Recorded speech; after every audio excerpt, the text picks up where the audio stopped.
Sa huling pahayag ni Coach Tim, naging malinaw ang tatahaking landas ng kasalukuyang grupo ng Gilas Pilipinas. Walang idadagdag, bunga ng ilang rason. Inamin din ng mentor ng Gilas na matagal na nilang inimbitahan ang mga players na gusto ng ating mga kababayan na makapasok sa kanyang hanay. Subalit bunga ng ilang rason, hindi ito nangyari. Tutukan po natin ang lahat ng yan. Pero bago yan, pakisubscribe, like and share na lang muna para pareho tayong updated. Tuluyan ang tinuldukan ni Coach Tim Cone ng usap-usapang posibleng pagdadagdag nila ng player sa pool ng Gilas Pilipinas. Sa kanyang huling pahayag, muli niyang iginiit na hindi nila pwedeng palakihin ang pool bunga umano ng limitadong oras ng practice. Narito ang kanyang paglalahad. Tutukan natin si Coach Tim sa report ni Ivan Suing ng Daily Tribune. Ulitin ko ayaw namin palakihin ng gusto ang pool kasi nga magiging mahirap itong pamahalaan sa limitadong oras ng aming paghahanda. Kung ang pag-uusapan ay 5 o 6 na ensayo lang bago kayo maglaro, hindi ka pwedeng magdala ng 20 player at asahang magiging handa sila kagad. Gaya ng sinabi ko 12 manlalaro lang ang kailangan. Malinaw po yun wala silang planong palakihin ang pool ng Gilas Pilipinas. At ang dahilan, valid na valid po yun conflict sa preparation. Totoo naman, di ba? Kung meron ka lang konting panahon para sanayin ng players na nasa pool, imposible talaga na makabisado kaagad nila ang sistemang gagamitin ng grupo. Imagine, maximum of 10 days ang practice nila mga ka-playoffs. So kung 20 players yung nasa pool, mahirap ituro ang lahat. Kumpara kung meron ka lang 12 na players, di ba? Nakapokus ka na doon sa 12. Wala nang ibang iisipin ng coaching staff. Kahit yung mga players, nakapokus na rin sila sa training. Wala silang aninlangan sa katawan na posibleng hindi sila makasama sa hanay doon. Magaan na kagad ang isip nila kasi nga alam nila sila lang ang tutulak sa competition para i-represent ang bansa. Kung tutuusin, matagal nang hinihiling ng ating mga kababayan na magdagdag ng players sa pool si Coach Tim Cone, di ba? Para sa kanila kasi pwedeng-pwede ang kalibre ni Renzo Bando, ni Matthew Wright, Jordan Heading, Robert Bolick, and of course si Ray Parks.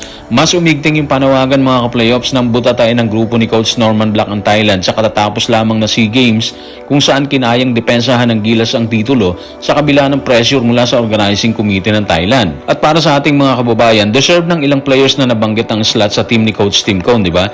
Pero katulad ng pasabog ng mentor ng Gilas, walang plano. Hindi pwedeng baguhin o hindi pwedeng magbago yung sinusulong nilang continuity para sa papalapit na 2027 World Cup na gaganapin sa Qatar. So mabigat mga ka-playoffs. Sa malawakang panawagan ng ating mga kababayan tungkol sa pagdadagdag ng players sa pool ng Gilas Pilipinas, tahasang inamin ni Coach Tim Cone na matagal na nilang inimbitahan ng ilang players na gusto ng ating mga kababayan, kabilang si Ray Parks, Matthew Wright at Jordan Heading. Subalit hindi sila nakatugon bunga ng ilang kadahilanan.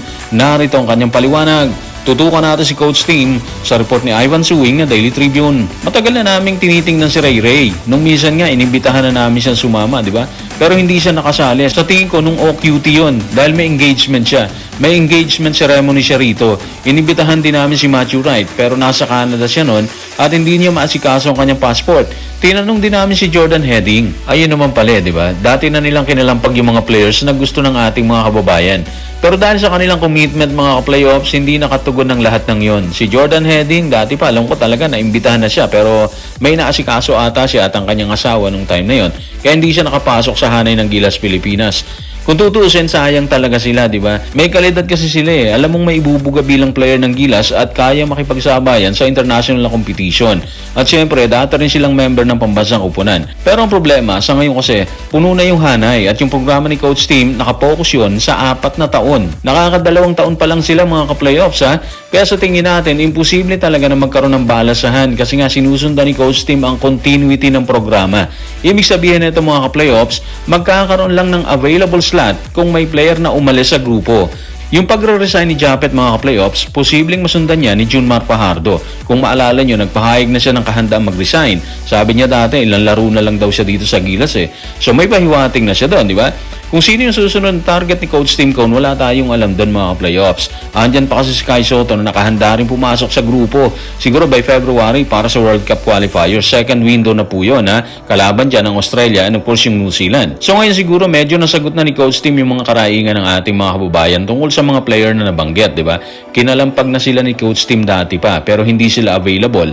Problema ngayon, punong-puno pa yung hanay ng Gilas Pilipinas kaya imposible yung itinutulak ng ating mga kababayan na balasahan or pagpapalit ng players para sa Gilas Pilipinas. So guys, maraming salamat.